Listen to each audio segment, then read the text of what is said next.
Turning overseas now, US President Joe Biden has arrived in Brussels ahead of crucial talks on the war in Ukraine. He'll participate in NATO, G7 and EU summits tomorrow, where discussions will focus on responding to Russian aggression, as well as limiting Europe's reliance on Russian energy sources. Joining us live now from Brussels is CNN's international diplomatic editor, Nick Robertson. Nick, we appreciate your time. What do we know about NATO's plans to add forces on its eastern flank, and how is Russia expected to react to the move? Yeah, NATO is going to talk about ensuring that it's got enough defensive posture on the eastern flank, and that means it's going to be putting some more troops along the border. It currently has, in a temporary phase, more than doubled the number of troops on its eastern flank, and it's going to look to the future, and it appears as if they're going to decide to keep those numbers at that high level. They'll be looking at the basing of the troops there. They'll be looking at what sort of weapons systems that they should have along the border.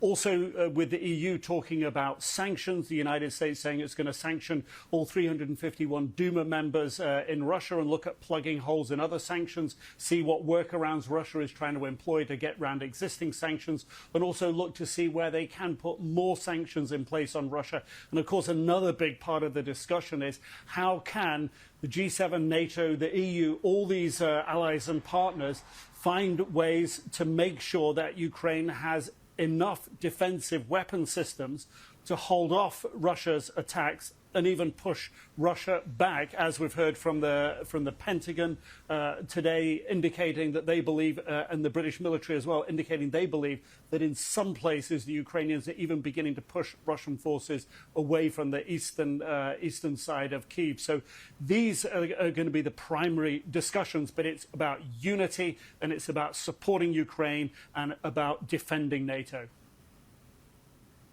Gas is a big issue, clearly. Putin is demanding that Europe pays for gas in roubles from now on, but now there's this plan to redirect gas to Europe. How significant is the gas issue in this conflict? Yeah, the gas issue is huge. President Putin has said that any gas and oil bought from Russia should now be paid for in roubles. That would seem to be to his advantage, and it's certainly driving up the energy costs. The energy costs are a big concern for Europe at the moment, principally for some of the southern European nations, Greece, Spain, Italy.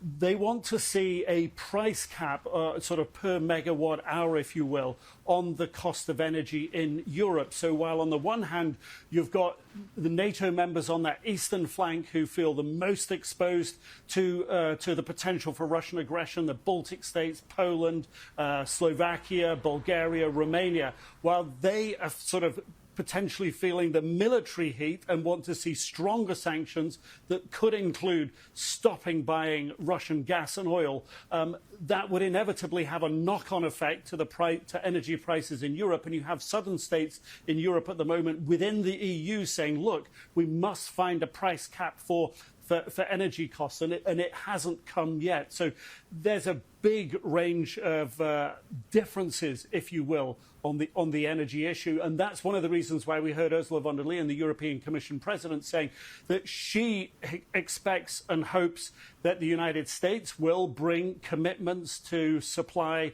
European Union member nations with natural gas, liquefied natural gas, and also discussions today with the Canadians to do the same, to increase their supplies to the European Union. So the European Union breaks that dependence on Russian hydrocarbons. The difficulty for the European Union, of course, is you cannot turn that tap off overnight. And President Putin knows that, and he'll exploit the money he can get from it, certainly as long as Europe needs to purchase from him. There aren't quick solutions here, and there are differences of opinion, and that's why we're not seeing at the moment much discussion about stopping Russia's energy supplies in the short term to the EU.